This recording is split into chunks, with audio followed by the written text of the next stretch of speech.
There's something happening inside the moon, something that nobody expected. Not a dramatic shift you'd see on the outside, but deep down, where things seem frozen in time, scientists have uncovered a hidden layer of what you could only call moon goo. Remember those school lessons about the crust, mantle, and core? Much like the Earth, the moon is made up of layers: a crust, mantle, and core.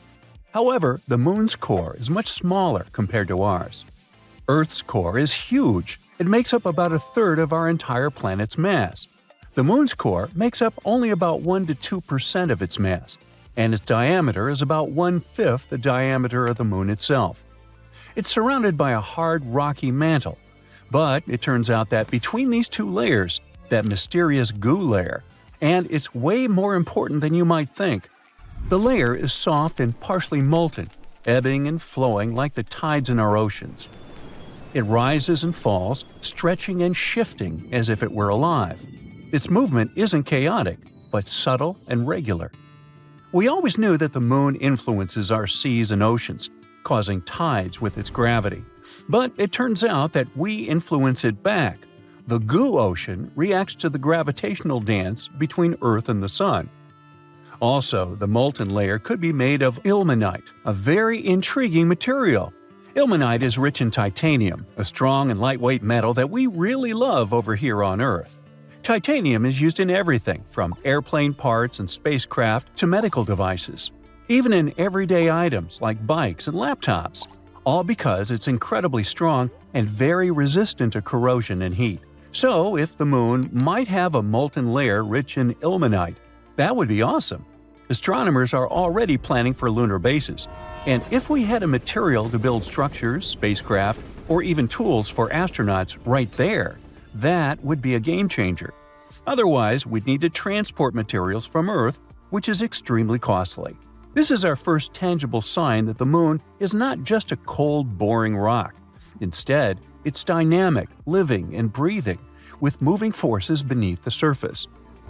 NASA used new special tools to discover this: the Gravity Recovery and Interior Laboratory and the Lunar Reconnaissance Orbiter.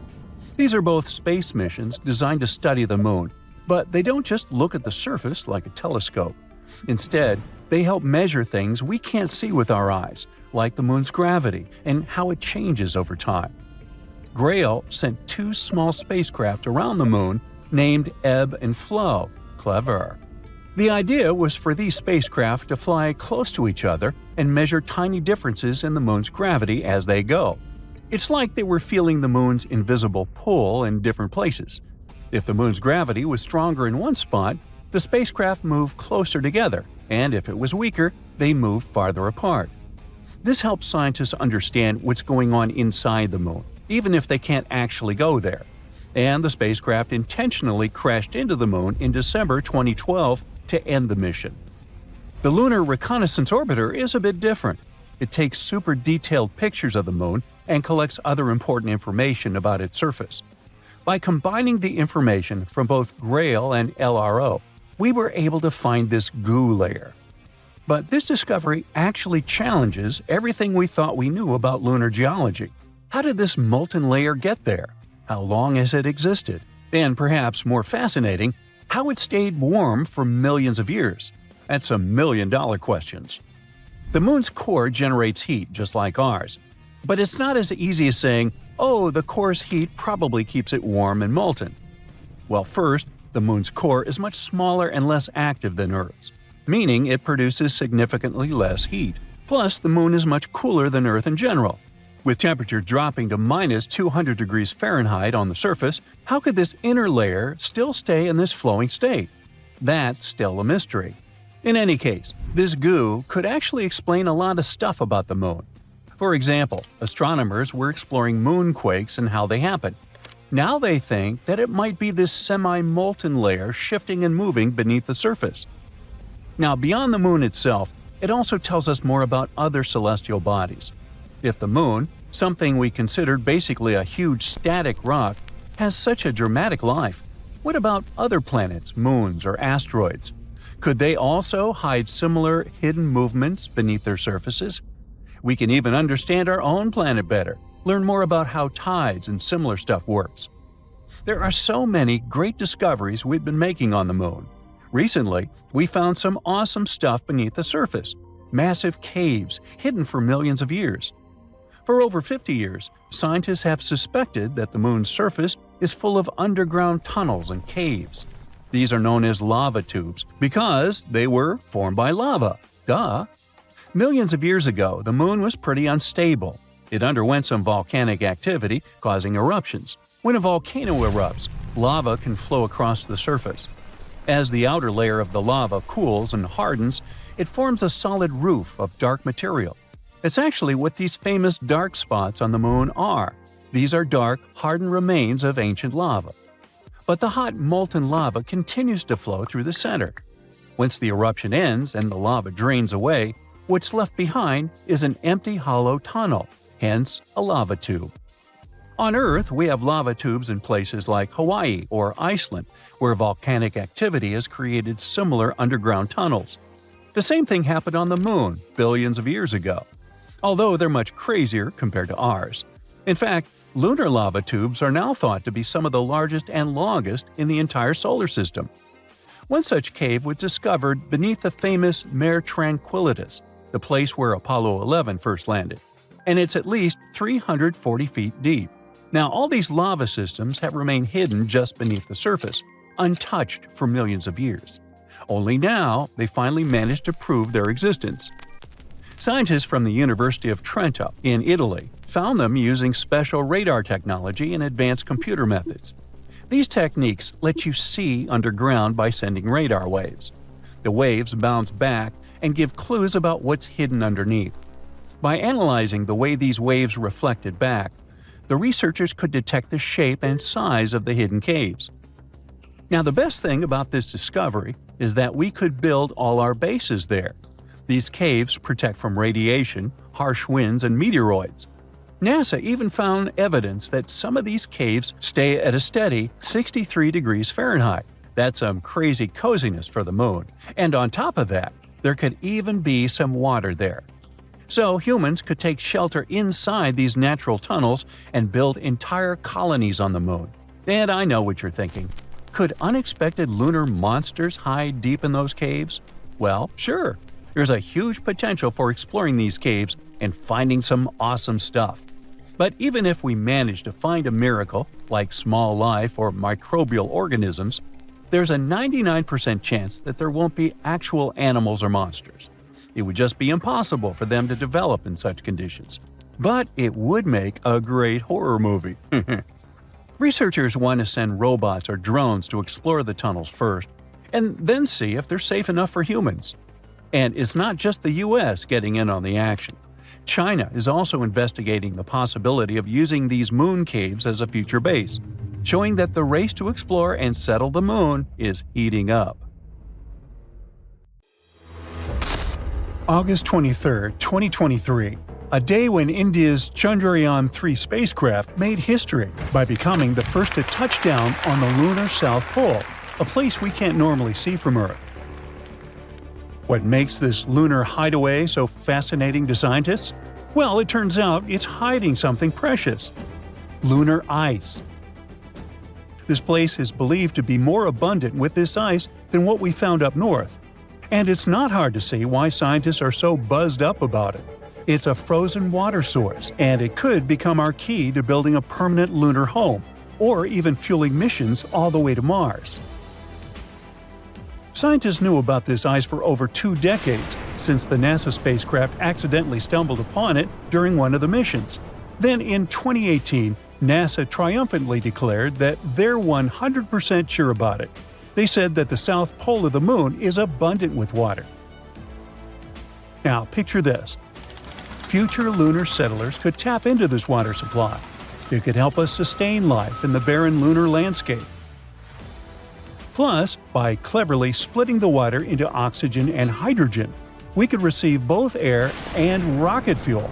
All this will make moon missions more feasible and self-sustaining. It's also a great glimpse into the past. This ice, maybe as old as the moon itself, could unlock the moon's and Earth's deep mysteries. But it turns out that water isn't rare in space at all. There might be lots of planets out there where life could thrive. We know this because we started finding water vapor around stars, and this water is remarkably similar to the water in our own solar system. This discovery suggests that the water on Earth originally came from space. Water forms around stars in the cloud of extremely hot vapor. Then it turns into ice and sticks to tiny dust particles. These particles stick together over time and become bigger objects, like comets, planets, and other things. Some of these become comets and planets in our own solar system.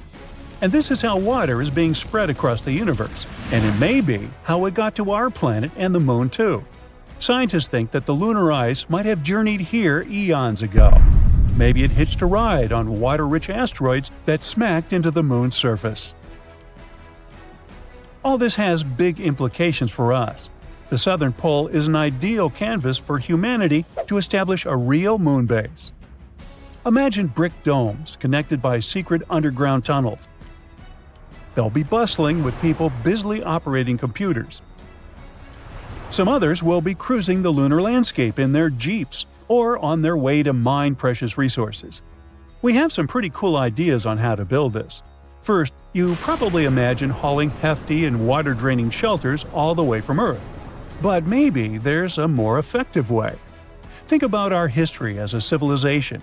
Every time we ventured to a new place, we surveyed the surroundings for available resources and used them to survive and thrive. This is how we spread across our own planet. So why shouldn't we spread across the Moon the same way? Now, you might wonder what resources the Moon might offer. We know about the ice, and it can be turned into water. But we can clearly see that our planet lacks lush greenery and edible food. Well, it might not be obvious, but the Moon does have something to offer: mineral resources and sunlight. Unlike Earth, where the sun rises and sets, the lunar poles offer quite a beautiful sight.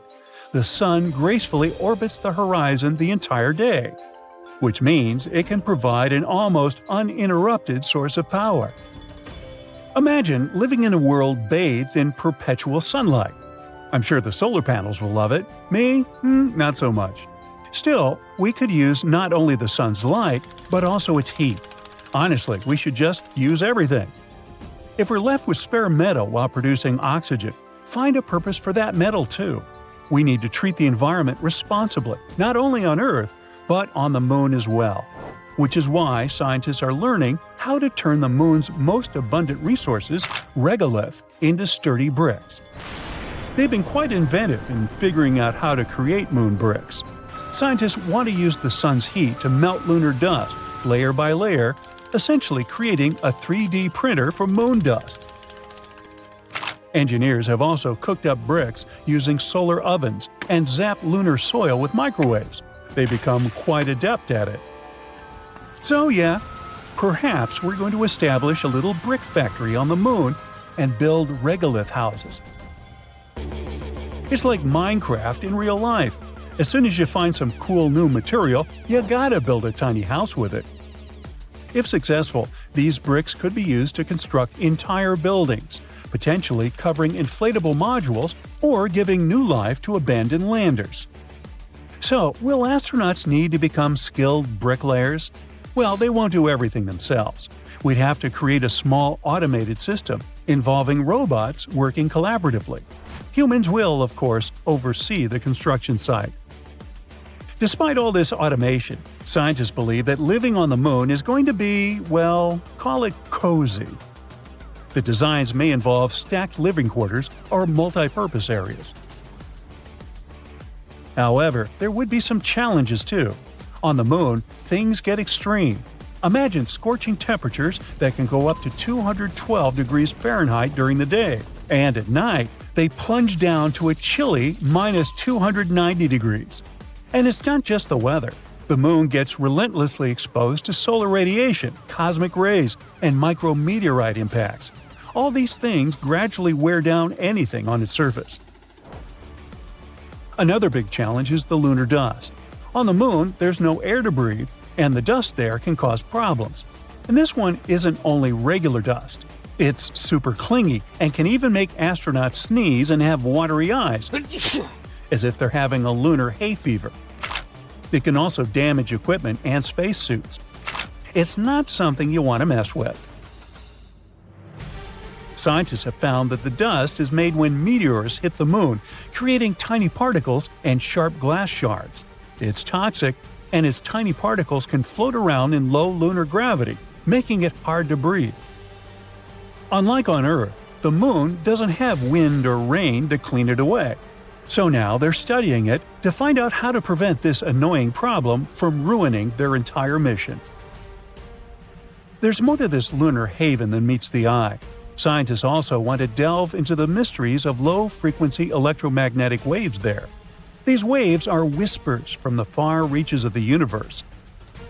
These elusive signals have remained hidden from us for ages.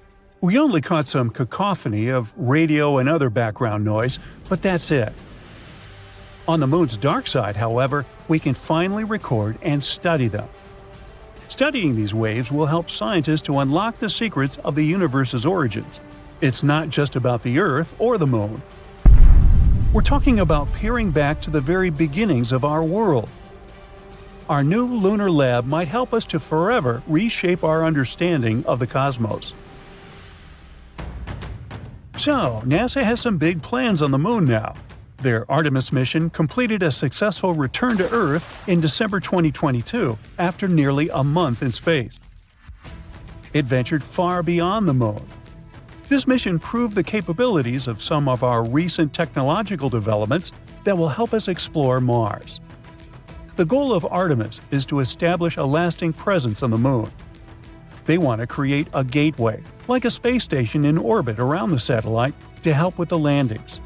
Artemis 2 is set to carry astronauts to lunar orbit in 2024, and during Artemis 3, which should take place in the mid-2020s, 2 astronauts will touch down near the Moon's south pole. It's quite possible that the lunar base will be built within the next couple of decades. So, stay tuned.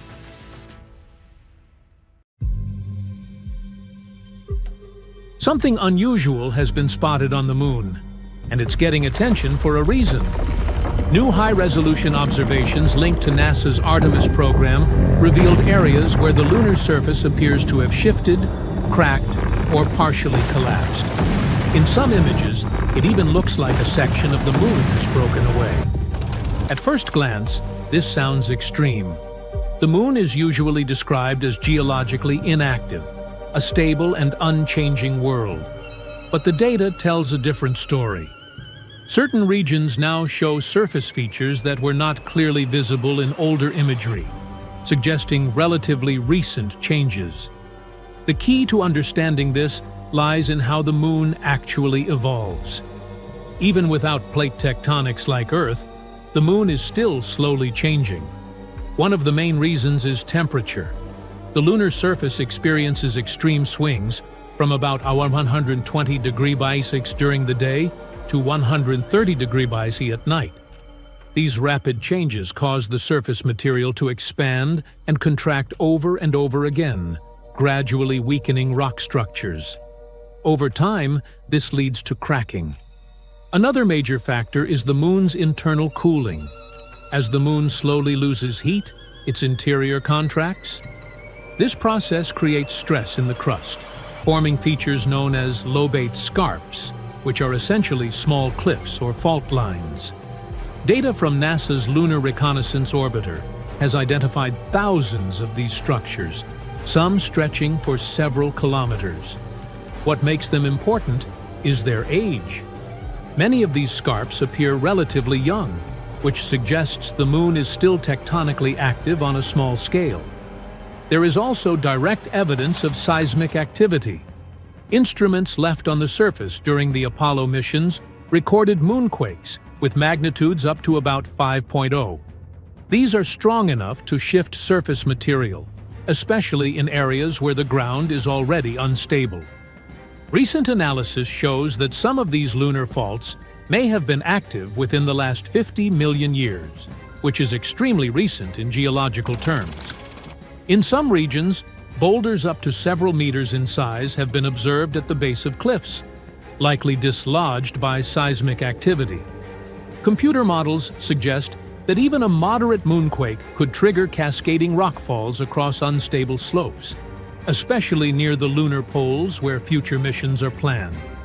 This means that what looks like a small surface crack in satellite images could actually be part of a much larger and ongoing structural shift. In several locations, high-resolution images show slopes that appear to have partially collapsed. Loose material has moved downhill, leaving behind fresh-looking surfaces that stand out from older terrain. In some cases, this creates the visual impression that a chunk of the moon has broken off. In reality, these are most likely landslides or regolith movements triggered by moonquakes, temperature stress, or both. Micrometeorites add another layer to the process. The moon has no atmosphere, so even tiny particles strike the surface at high speeds. Over time, these constant impacts disturb the upper layer of dust and rock, making it easier for material to shift when other forces act on it. All of these factors combined make the lunar surface more dynamic than it appears from Earth. For scientists, this is not just an interesting detail, it has practical implications. Missions like Artemis are focused on long-term exploration, including future landings and potential infrastructure on the moon. Understanding which areas are stable and which are prone to change is critical. Regions with active fault lines or loose surface material could present risks for landing spacecraft or building equipment. That is why updated mapping and continuous observation are so important.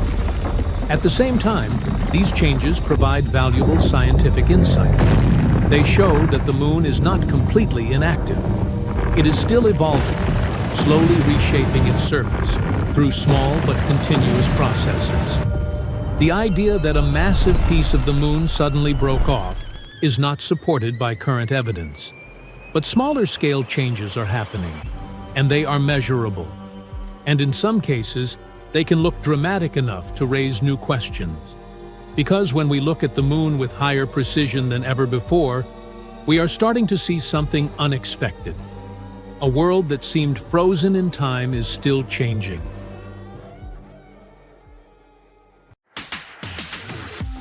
Soon we might start constructing loads of stuff on the moon. All because India's moon mission has recently detected sulfur near the moon's south pole. This chemical element can come in extremely handy for creating infrastructure on our satellite. It's the first time this chemical element has been discovered on Earth's natural satellite. This sought-after element is mostly found near Earth's volcanoes. Its appearance on the moon speaks volumes about the satellite's volcanic history and its past atmospheric conditions. The mission's rover detected this chemical element less than a week after touching down around 70 degrees from the moon's south pole on the 23rd of August, 2023. This historic landing on the lunar surface made India the fourth country to safely land a mission on the moon. It's also the first spacecraft to touch down so close to the south pole of our satellite. It's an area of strategic importance because it's believed to be home to deposits of water ice. If it turns out to be true, future missions might be able to harvest it and turn this water ice into drinking water or even rocket fuel. For 2 weeks, the lander carried out the data collection, mainly focused on the analysis of the moon's soil and its extremely thin atmosphere. Meanwhile, the solar-powered Pragyan rover started its quest to find frozen water on the moon. As for the lander, it demonstrated another amazing feat on the 3rd of September. The spacecraft fired up its engines and lifted itself for about 16 inches into the air. Then it made a tiny hop to land 12 to 16 inches away from its original position. It's kinda a big deal. Being able to get a lander back off the surface of the moon is essentially for future missions, showing that they can safely return soil samples or even astronauts back home after a lunar mission. In September, the Indian spacecraft was put into sleeping mode. The 14-day-long lunar night was approaching, and the spacecraft wasn't designed to collect scientific data during this period of time. So far, we've learned about a few major findings of the mission. One is related to measuring the temperature of the moon's topsoil at different depths. Intriguingly, the surface of the satellite in that region turned out to be hotter than expected. It was believed that the temperature could be between 68 and 86 degrees Fahrenheit on the surface, but it was around 158 degrees Fahrenheit, way hotter than it should be. The other discovery indicates the presence of several chemical elements, including oxygen. Besides, the data received from the spacecraft confirms the presence of aluminum, calcium, iron, titanium, silicon, and other chemical elements on the lunar surface close to the South Pole. The rover also used special instruments designed to measure quakes and rumbles beneath the lunar surface to detect some seismic activity. It brings us back to the sulfur detected thanks to the rover's spectroscope. Scientists are currently working on figuring out whether this element formed on the surface in a natural way or whether it's the result of volcanic activity or a meteor strike. Another astonishing thing found on the moon is a rock, and it may be the oldest known Earth rock. A 0.7-inch wide chip included in a large rock collection brought to our planet by Apollo astronauts might actually be a 4 billion-year-old fragment of Earth. This finding could help us paint a better picture of the intense pounding early Earth got at the dawn of its life. It could go like this. Soon after the rock formed, an asteroid impact might have blasted it from Earth. At that time, our planet's satellite was 3 times closer to Earth than it is today. The collision was so powerful that this chunk of terrestrial rock found its way to the moon. Later, this fragment got engulfed in a lunar breccia, a motley kind of rock. Eventually, the rock was brought back home to Earth by Apollo 14 astronauts. Even though scientists had found meteorites coming from Mars and the moon before, it was the first time a rock from the moon turned out to be a terrestrial meteorite. They also found out that the rock had formed in a water-rich environment at temperatures and pressures corresponding to those at around 12 miles beneath the surface of our planet. In 2019, China's Chang'e 4 mission made history by landing on the far side of the moon. The mission's rover helped researchers visualize structures hidden deep below the surface of the satellite, revealing billions of years of lunar history. The Yutu-2 rover made this discovery with the help of its lunar penetrating radar. It imaged deep into the moon's surface and listened to echoes of sound bouncing back off structures hidden from view under the surface of the moon. It turned out those structures were resting at depths of almost 1,000 feet. The research suggests that the first 130 feet under the surface are made up of layers of dust, soil, and rocks. The instruments also discovered a concealed crater that must have formed after a large object slammed into the moon's surface. Long, long ago, ancient lava was likely to be flowing deep underground. Researchers believe that the broken rocks around the formation might be debris produced by the impact. They also found that the volcanic rock layers were thinner the closer they were to the surface. Such a thickness variation of lava flows might mean a decrease in the number and magnitude of eruptions over time. So, lunar volcanic activity gradually dwindled since the moon's formation around 4.5 billion years ago. On the far side of the moon, there is one of the largest and oldest impact craters in our solar system, the South Pole Aitken Basin. Unfortunately, from Earth, you can only see its outer rim, which looks like a huge chain of mountains. It's a ginormous 8-mile deep dent, stretching for more than 1,500 miles in diameter and covering 1/4 of the moon's surface. Astronomers are sure that this crater appeared when an asteroid collided with the moon around 4 billion years ago. And now, look at this gigantic chunk of metal the size of 4 states of Connecticut. As for its weight in pounds, it's enough to say that the number contains 18 zeros. This mysterious mass is hidden about 180 miles under the Moon's surface, somewhere in the middle of the South Pole Aitken Basin. It was discovered when GRAIL, which stands for NASA's Gravity Recovery and Interior Laboratory Mission, gathered data about our natural satellite. When examining this information, scientists noticed that in one place on the Moon's surface, there was a weird change in gravity. After researching this phenomenon, they concluded that something mysterious was weighing down the basin floor there. So far, researchers haven't figured out the origin of the bizarre lump, but there are several theories. One of them claims that the finding is a chunk of dense oxide, which appeared when the Moon was just taking its shape. At that time, the satellite was still covered with ancient oceans of magma, and the lump could be formed at the final stages of its cooling. However, most scientists support another theory, according to which the puzzling mass is part of the giant asteroid that once created the South Pole Aitken Basin. Since the thing is metallic, it's probably the iron-nickel core of the asteroid. There might be a labyrinth of lava tubes on the Moon. Not so long ago, astronomers received the results of underground topography and discovered a massive cave under the surface of Earth's satellite. It could be the result of the lunar volcanic activity that happened more than 3 billion years ago. Streams of lava hardened, creating a thick, hard crust on the outside. But inside, it kept flowing, melting the rock and creating tunnels and caves. Numerous small pits in the Moon's surface discovered by NASA seem to be the openings to such lava tubes. If this theory is confirmed, the underground tunnels might serve not only as a convenient location for human-crewed space missions, but also as much-needed water sources for astronauts. You might think high-tech telescopes let us see every inch of the Moon, but that's not true. At our satellite's south pole lie giant craters untouched by sunlight for eons, stuck in pitch black, colder than Pluto, and almost impossible to explore.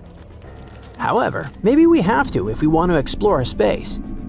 Because the darkness hides some must-have resources that will make life and long-distance travel in space possible. Yes, we're talking about water locked up as tiny crystals in the lunar soil. Now, water in space is always good news. You've probably heard that scientists are also obsessed with finding it on Mars.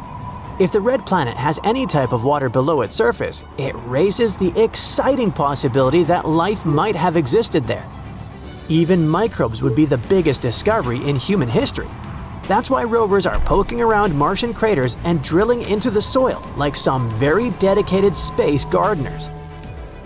But as incredible as water on Mars would be, water on the Moon might be even more valuable to us in the short term. The reasons are simple: the distance and the gravity of the Moon. We can reach our satellite in 3 days. That's almost nothing.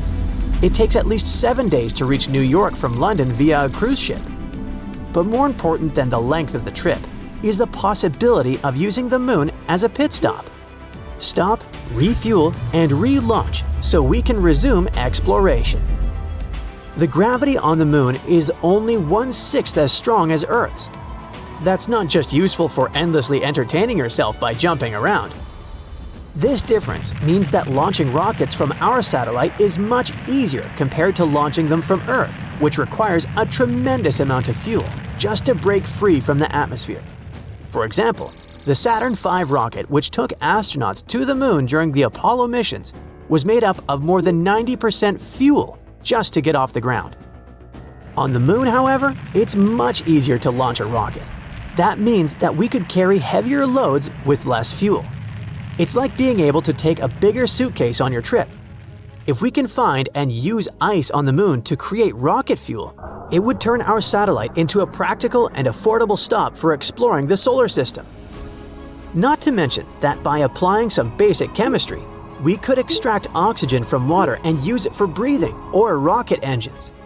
Also, astronauts would need water to drink and grow crops on the lunar base. So, what do we know about the latest discoveries?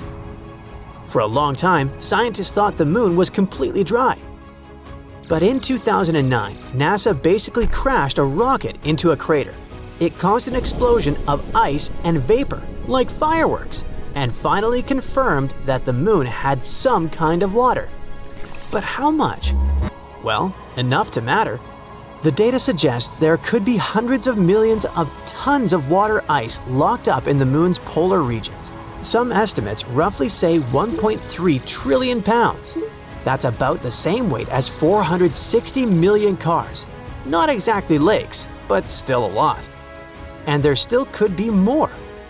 This water could also contribute to uncovering cool scientific secrets. The ice is ancient, which makes it like a time capsule from the early days of the solar system. Studying those frozen molecules might tell us not only how water got to the moon, but also how it appeared on Earth. Anyway, what's all that water doing on the moon? How did it get there? Scientists assume that some of it probably hitched a ride on comets and asteroids billions of years ago.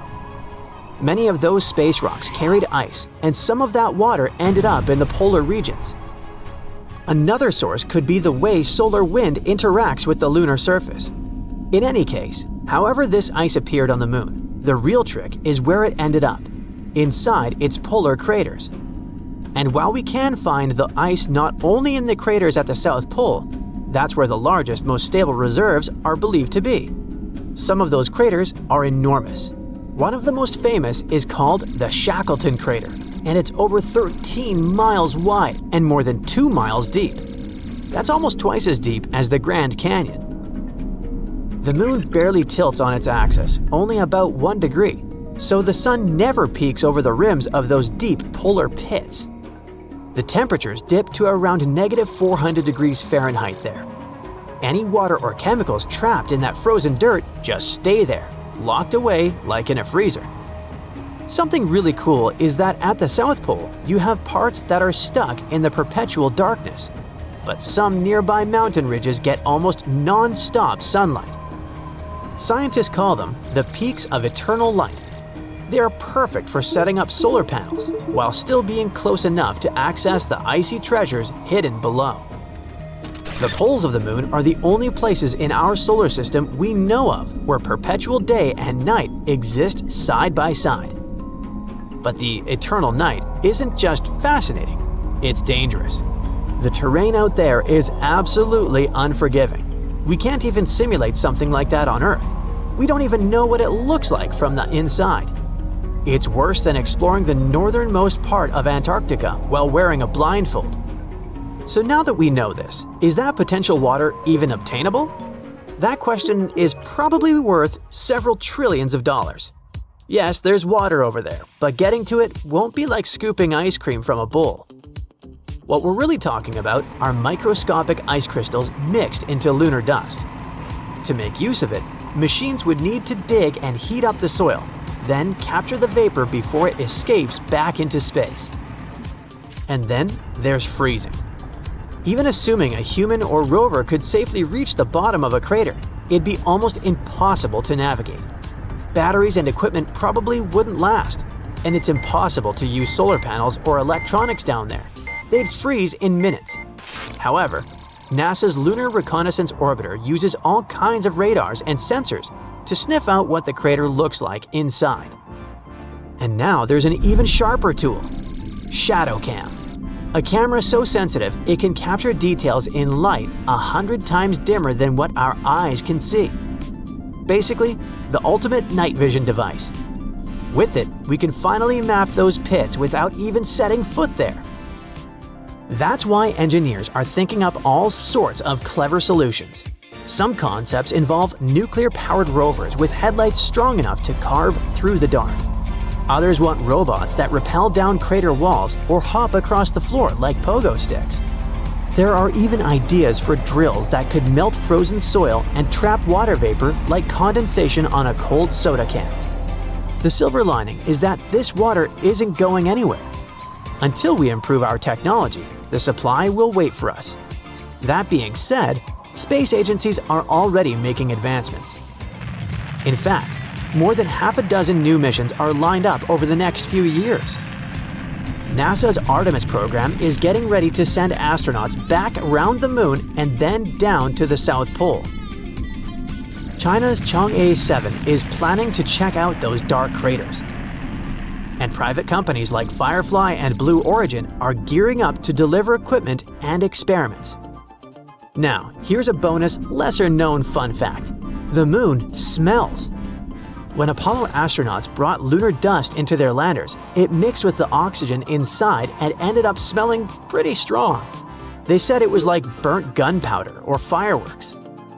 Lunar dust has nothing to do with gunpowder, but its particles are highly reactive.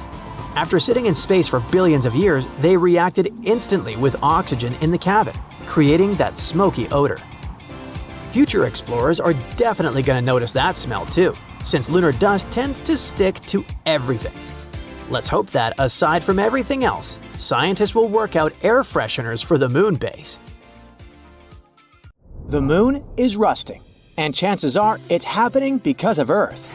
You'd say that since they're more than 230,000 miles apart, they can hardly directly influence each other in such a way, but they do actually have a special connection. The moon affects our home planet as well, and you can see it while observing ocean tides.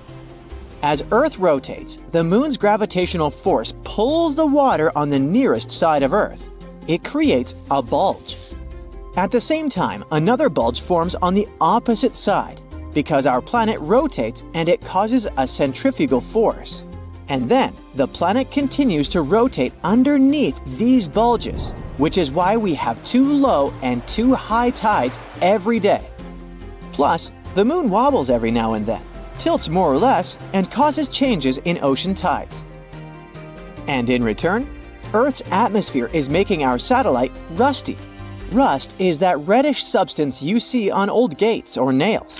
Oh, and you know Vermilion Cliffs and the Grand Canyon? They also have that specific red color, thanks to rusty iron in the rocks. It forms when iron reacts with oxygen and water. Rust is common even on Mars. The planet's trademark color comes from the rust that's been there for a very long time. That's how the red planet got its nickname in the first place. Normally, you wouldn't say the moon is a place that would rust that easily since it's dry and doesn't really have an atmosphere. But a spacecraft studied the moon back in 2008 and detected spectra, wavelengths of light, that were reflecting off different surfaces of the moon. That's why it could analyze the lunar surface better.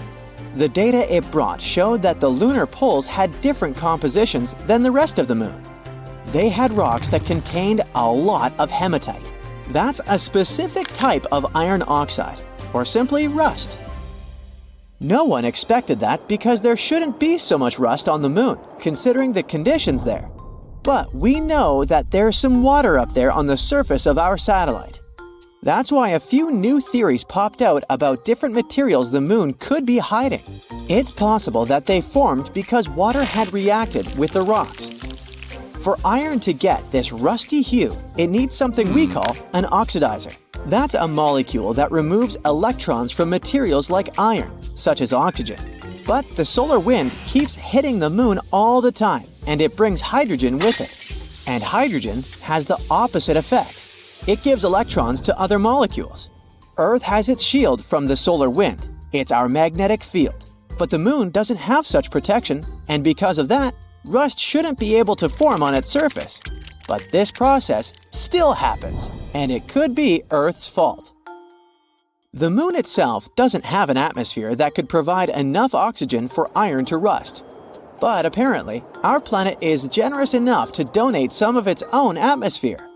The oxygen from our atmosphere travels all the way to the moon, following something called magnetotail. That's a long extension of Earth's magnetic field, which can reach the near side of the moon. That's exactly where most of the hematite was found. And during a full moon, the magnetotail blocks 99% of the solar wind, which would normally influence the moon more. It's like there's a temporary curtain over its surface, which gives enough time for rust to form.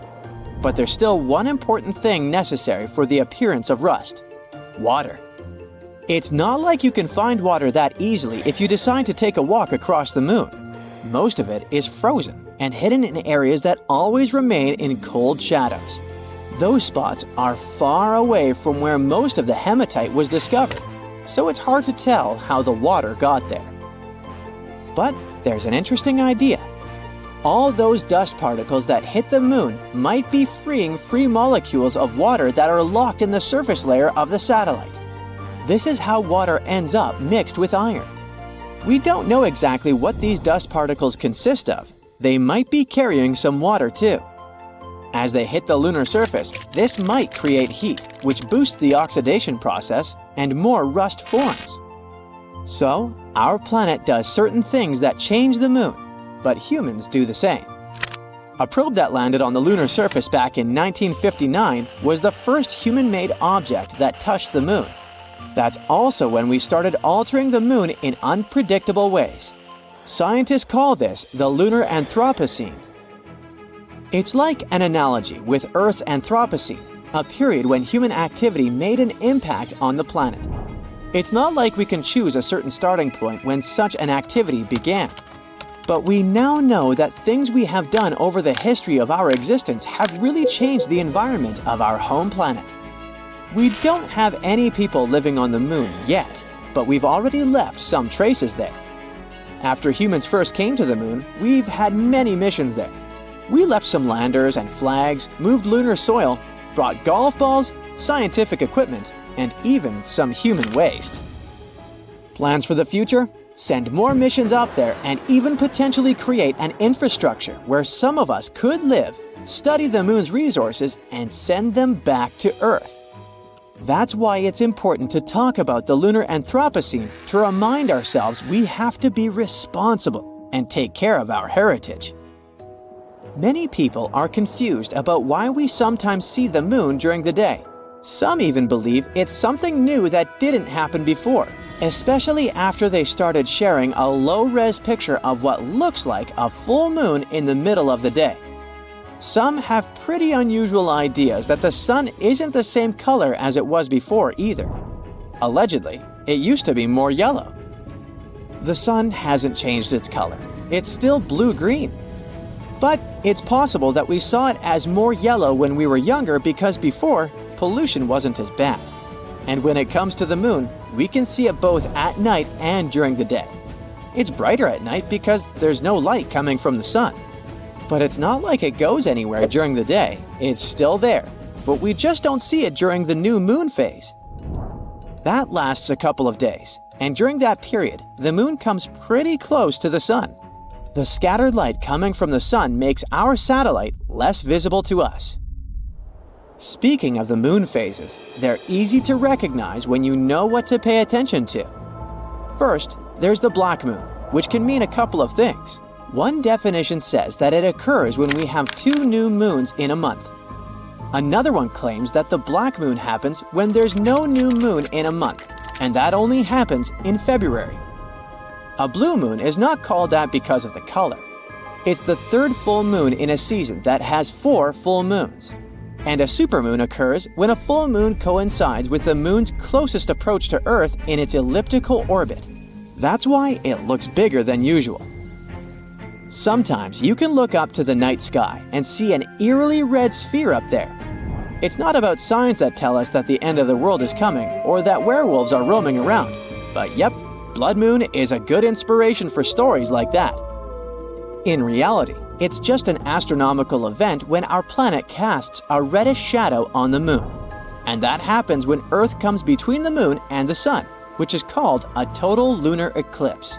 Earth's little companion catches some red light coming from our atmosphere, and that's why you see that specific color.